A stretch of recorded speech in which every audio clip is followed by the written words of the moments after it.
Été 1944, l'armée allemande bat en retraite sur tous les fronts. À l'Est, l'armée rouge va de victoire en victoire et s'approche de Varsovie.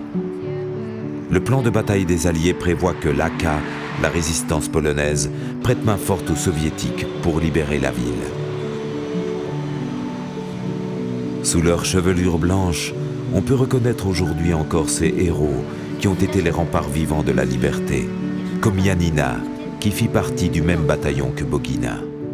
I wieczorem któregoś dnia przychodzi do mnie łączniczka, że mam się stawić. Ja całą konspirację byłam w baszcie. W każdym razie tam nas poinformowano, że o godzinie 5 będzie wybuch powstania, tak zwana ta godzina W, i mamy się wszyscy stawić. To była straszliwa radość, muszę Państwu powiedzieć. To była radość, szczególnie młodzieży. Myśmy z chłopakami radowali się, rzucaliśmy się sobie na szyję, tańczyliśmy, wznosiliśmy okrzyki, ale zaraz nas uspokojono i zaraz nam dano określone polecenia. Pamiętam moją dzielnicę, stroiłem w biało-czerwone flagi. Tak, malowaliśmy na każdym zakręcie kotwicę Polski walczącej. Tak. No niestety to trwało strasznie krótko. A ja byłam młodszą sanitariuszką w punkcie sanitarnym na Mickiewicza pod 25. Ten punkt był urządzony w Magli. No i pamiętam jeszcze, jako ta sanitariuszka, do mnie należało na przykład wyciąganie drobnych odłamków. Jako się wyspecjalizowałam z wyciąganiem pensetą tych drobnych odłamków od tych różnych granatników, czy od tam różnych tych pocisków drobnych. Wiesz, jak rozmawiałam na podwórku z moim kolegą i w pewnej chwili z granatnika padł strzał, a ja zdążyłam wejść tam właśnie, już chodziłam tam do tego punktu sanitarnego, a on jeszcze został na podwórku.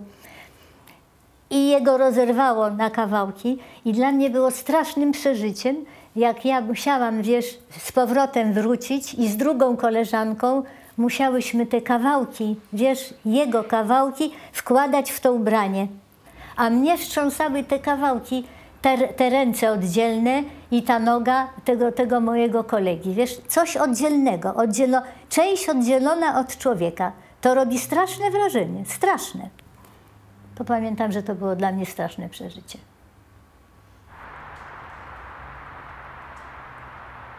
Muszę Ci powiedzieć, Marysiu, że w szeregach Armii Krajowej wiara była znaczącym symptomem. W mojej drużynie Romualda Trauguta jednym z wychowawców był ksiądz. Poległ zresztą w walce. Byli moi nauczyciele. Natomiast w każdym niemal oddziale był ksiądz. Le rôle de l'Église et dans la résistance et dans l'insurrection est immense. Peut-être certains me diront que c'est une spécificité de l'Église de Pologne. C'était, mais toujours, jamais dans ce quelque chose de tout simplement béni oui-oui. Non, c'était toujours, il faut sauver des Juifs, il faut être charitable avec les prisonniers, y compris de l'ennemi. W tych szeregach odbywały się przed bitwą msze święte. Przed bitwą, przed wyruszeniem na ważną akcję. I to dawało takiego... To dawało otuchy, tak, to dawało otuchy. We wszystkich religiach, zresztą nasze religie, przed każdym wyjściem była często spowiedź. Niektórzy na początku powstania, niektóre, szczególnie dziewczęta, one odchodziły od spowiedzi przed bitwą, jak szły na ten. Ale później, kiedy w tej walce wielokrotnie zobaczyły śmierć ludzką i konieczność, i że to życie jest takie krótkie, takie dramatyczne, przychodziły do księdza i prosiły o spowiedź, o rozgrzeszenie i szły do walki. To było na porządku dziennym. ale walczyły kobiety i mężczyźni, a kobiety, na przykład jak było takie wielkie natarcie na dworzec gdański, to przecież dziewczyny walczyły razem z chłopakami, przede wszystkim znosiły rannych, to wszędzie się przeczogały, masy zginęły, przecież moich koleżanek bardzo dużo zginęło z nimi razem. Najdzielniejsze ze wszystkich żołnierzy powstania, to nie jest żaden ukłon, były dziewczęta. Słuchaj, w ogóle Polki, my mamy w naszej historii 8 powstań narodowych. I te 8 powstań narodowych stoją na kobiecie. Car Mikołaj powiedział tak: gdybym ja mógł uporać się z Polkami, to z Polakami dawno bym już skończył. To prawda.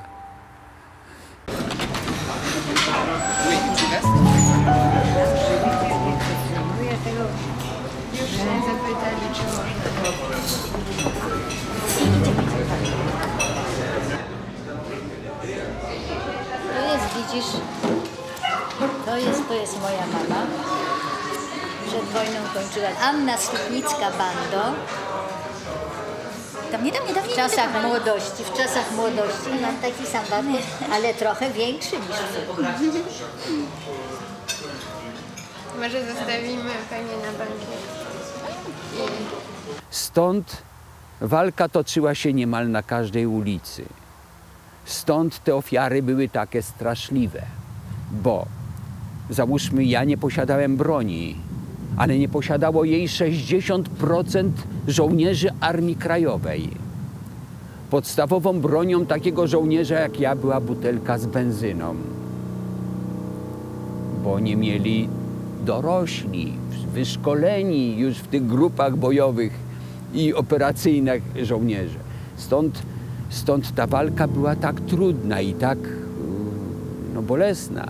Stąd te 200 000 poległych powstańców. Przynoszą, cały czas był te rannych przynosili, ale któregoś dnia przynoszą na noszach Niemca, żołnierza niemieckiego, ale nie jakiś tam poważny oficer czy jakiś SS, coś, tylko zwykły żołnierz, nawet bez żadnych jakichś takich szlifów. Okazuje się, że wariat Niemiec, wielkie chłopisko, przeszło 2 metry, wsiadł na rower w Śródmieściu i jechał na Bielany do dentysty w czasie powstania, bo go zęby bolały. Jak dojechał na plac Wilsona, jak zaczęli strzelać do niego chłopaki, to Niemiec miał szczęście, że nie wszystkie celne były strzały, bo inaczej to by go w ogóle rozniosło. Dostał w nogę i dostał w rękę. Jak już go załadowali położyli na nosze, to nieśli go do szpitala. Niemiec calusieńki czas się trząsł ze strachu, że go dobijemy. Chłopcy go przynieśli do szpitala. Ten, który uczestniczył w tej strzelaninie, nie wiedział, czy to akurat jego poślizg był, to cały czas mi przychodził, pytał się na ucho: doraczuj, on przeżyje czy nie? Więc jaka reakcja? Tu się strzela, bo jest, ale jak jest ranny, no to trzeba go ratować. Przynieśli go tutaj, naturalnie doktor, który znał świetnie język niemiecki, powiedział mu: przestań się tak trząść ze strachu. My nie mordujemy, to wy mordujecie. Wy na Woli pomordowaliście wszystkich, prawie całą ludność na Woli. My, nie będziesz normalnym pacjentem w szpitalu.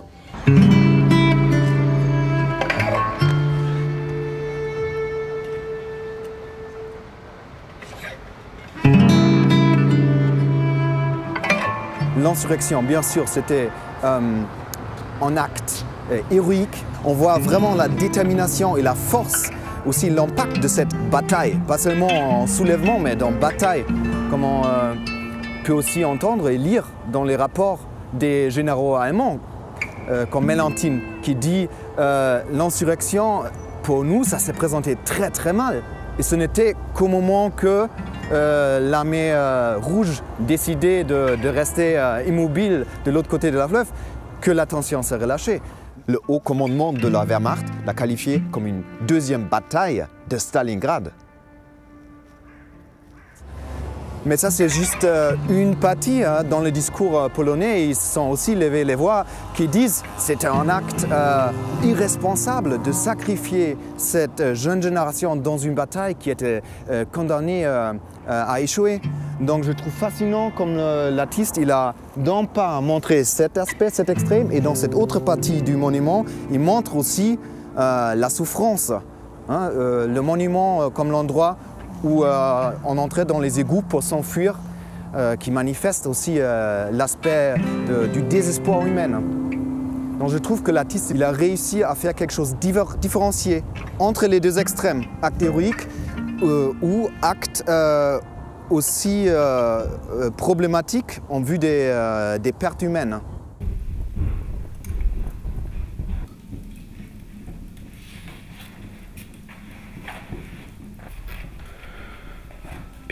Après minuit dans la nuit du 26 au 27 septembre, marchant en file indienne dans un silence complet, nous arrivâmes à l'entrée de l'égout de la rue Puławska.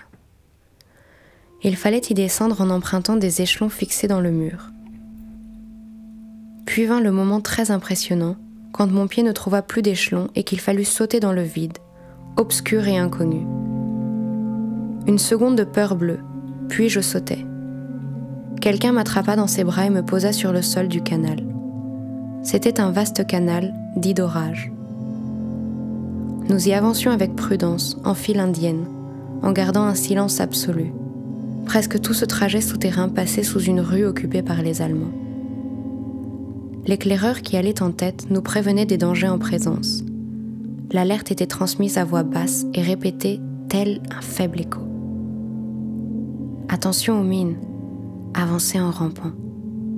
Ou encore, attention, des grenades sont suspendues au-dessus de vos têtes, courbez-vous. Par moments, il fallait avancer pratiquement à quatre pattes. Mais la fatigue et la peur s'intensifiaient graduellement. Plusieurs heures étaient passées, les nerfs de certains commencèrent à lâcher. Le camarade qui se tenait près de moi sortit un pistolet et me demanda si je voulais qu'il me tue. Sa question me fit tressaillir.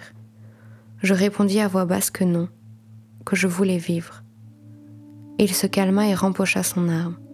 Il me prit par la main, et lié par un espoir imprécis, nous attendîmes de nouveaux ordres. 2 soldats de mon peloton, Wojtek et Zbyszek, virent au-dessus de nos têtes une bouche d'égout fermée. Ils grimpèrent les échelons et commencèrent à taper contre le couvercle avec les crosses de leurs fusils. La bouche d'égout s'ouvrit. Les garçons décidèrent de sortir à l'air libre. Nous ignorions bien entendu où ils allaient se trouver, en terrain allemand ou de notre côté. Non, on ne sortait pas chez les nôtres. Plusieurs soldats allemands entouraient la bouche d'égout. C'étaient des SS et des gendarmes de la rue de Dworkowa. Ils se saisirent des résistants qui sortaient des égouts. Ils confisquaient leurs armes et arrachaient leurs uniformes en les jetant sur un tas.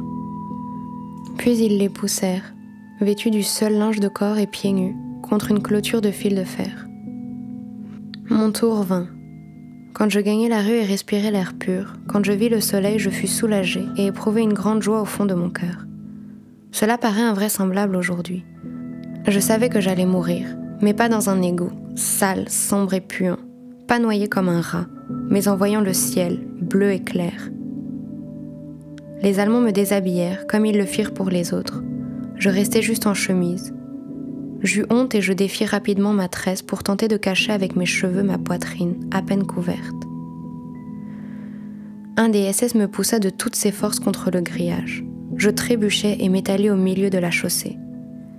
Et à ce moment-là, je sentis que quelqu'un me prenait le bras et me relevait, tout en disant au SS « Regarde, elle ressemble à notre Lorelai, laisse-la ». C'était en fin d'après-midi, un beau coucher de soleil de septembre.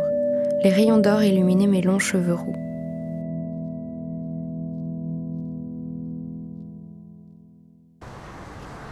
Alors, les SS bloquèrent la bouche d'égout. Ils tirèrent une rafale de mitrailleuses depuis un balcon de premier étage sur les soldats de l'AK, désarmés et à moitié nus. L'Allemand, à qui je dois la vie, et que j'appelle toujours mon Allemand dans mes souvenirs, passa à côté de nous et chuchota. « N'ayez pas peur, ils ne vous fusilleront pas. » J'ai du mal à décrire ce qui suivit. Un SS s'approcha des corps étendus et tirait à chacun une balle de pistolet dans l'occiput. Il acheva 2 camarades de ma compagnie, dont les doigts s'étaient accrochés au grillage, les empêchant de tomber, en faisant éclater leur crâne. J'étais comme morte. Je ne ressentais rien, ni peur ni regret. Juste un grand vide, tout simplement.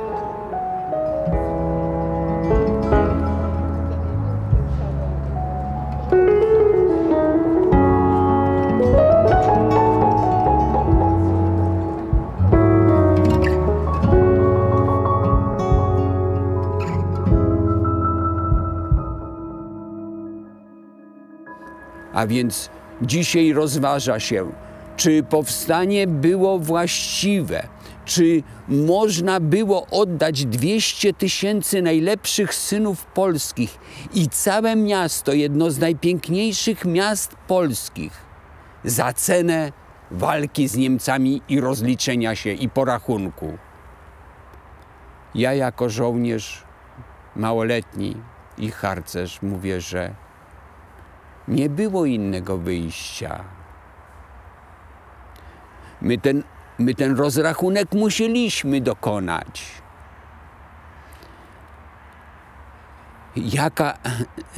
W powstaniu samym zginęło 200 000, ale w czasie II wojny w Warszawie zginęło 800 000.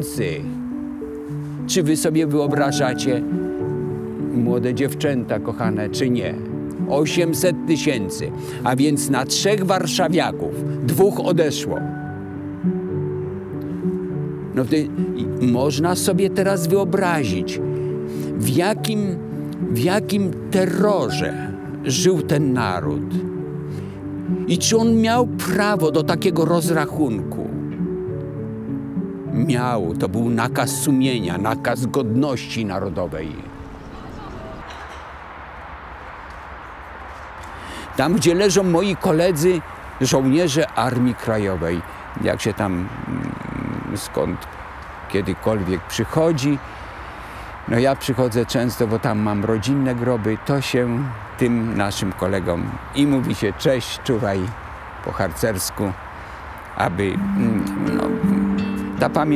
tą pamięć się przekazuje. Ja zawsze jak idę ze swoją córką, studentką uniwersytetu, czy z synem, który w przyszłym roku już zdobędzie dyplom lekarza, no to pokazuję mu, pamiętaj, że jak będziesz dbał o ojca grób, żebyś dbał o te tutaj groby.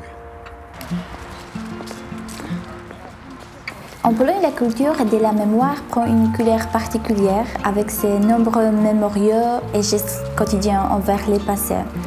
Allumer une bougie, s'incliner sur une tombe, déposer des fleurs. Il y a plusieurs types de mémoires. D'un côté, les mémoires individuelles et personnelles, de l'autre, les mémoires collectives et sociales. Toutes deux sont nécessaires à la construction de la propre identité. Quand je travaille sur la mémoire, je le fais pour mieux vivre mon présent, pour être ici avec richesse et optimisme envers l'avenir. Je dois comprendre et accepter mon passé.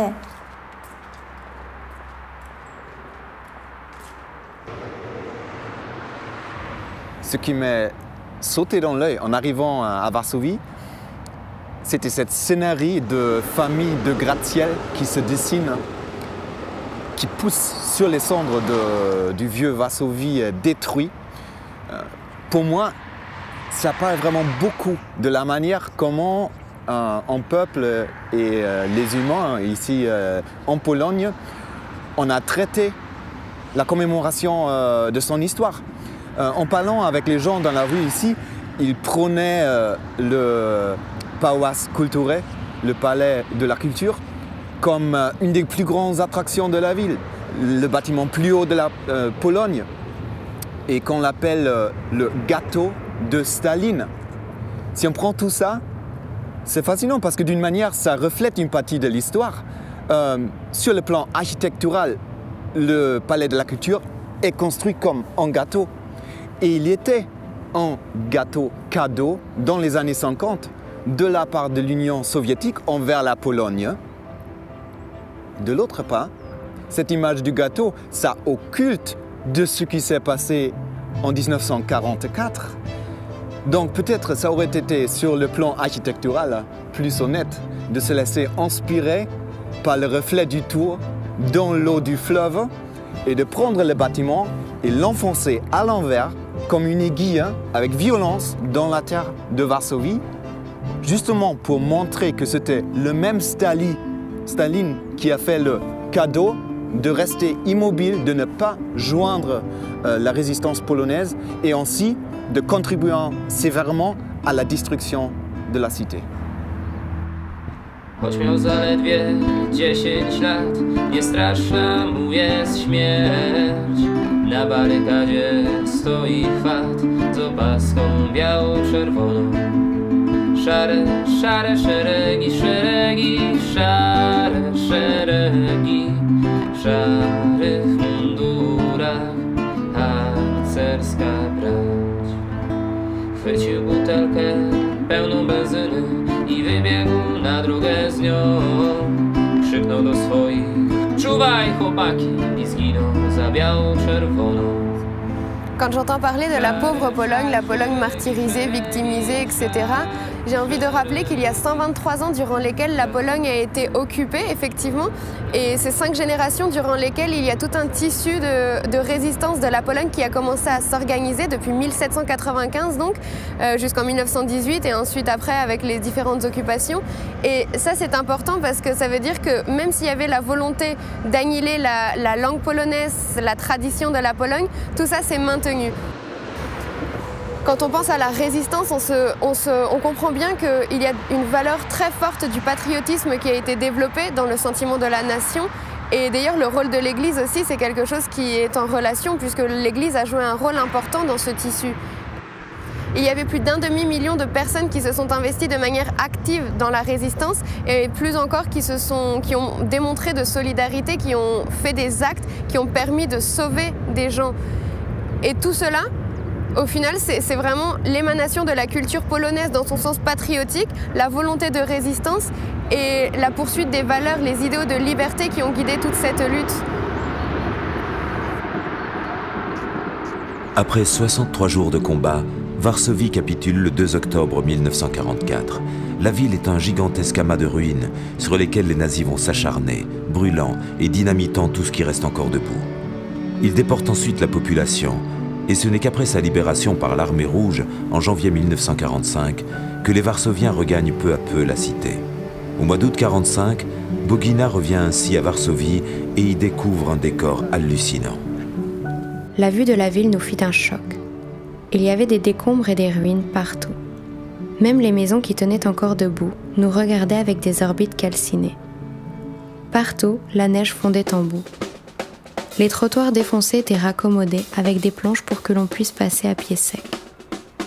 Mais ce qui était le plus étonnant, c'était la vue d'une foule innombrable dans ces rues dévastées. Au milieu des décombres bouillonnait la vie. Les écoles et l'université ouvrirent les inscriptions. Un pont provisoire en bois fut jeté à travers la Vistule. Un premier théâtre, un cinéma, une station de radio s'ouvrait. La ville reprenait sa place de capitale de la Pologne. Le commerce de rue se développait à une vitesse extraordinaire. Il n'y avait pas de magasin et on faisait ses courses dans les kiosques ou carrément sur le trottoir. Et puis Varsovie chantait et faisait de la musique, avec des violons, des accordéons, des harmonicas. Cette qualité particulière de la Pologne se poursuivra bien au-delà de la guerre, avec le testament des chefs de la résistance et de l'État clandestin qui, au moment après la défaite de Varsovie et au moment de l'entrée soviétique sur le territoire, qui va pourchasser et encore déporter plus de 500 000 résistants polonais, disent il faut résister, ne jamais se soumettre, résister par tous les moyens, mais par d'autres moyens, plus jamais de bain de sang. Et ça, c'est une nouveauté. Nel nome della libertà Le pape Jean-Paul II était un enfant de la résistance face au nazisme quand il était séminariste clandestin à Cracovie. Cet état d'esprit, il le poursuivra lors de ses voyages pastoraux en Pologne communiste. Jean-Paul II était resté un résistant. Résistant cette fois-ci aux côtés de Solidarność pour la chute de ce communisme qui soviétisait la Pologne, mais d'une autre manière. D'une autre manière, et ce qu'il privilégiait, je dirais presque que c'était la victoire par la conversion. Et je m'avancerai jusqu'à dire qu'il a réussi.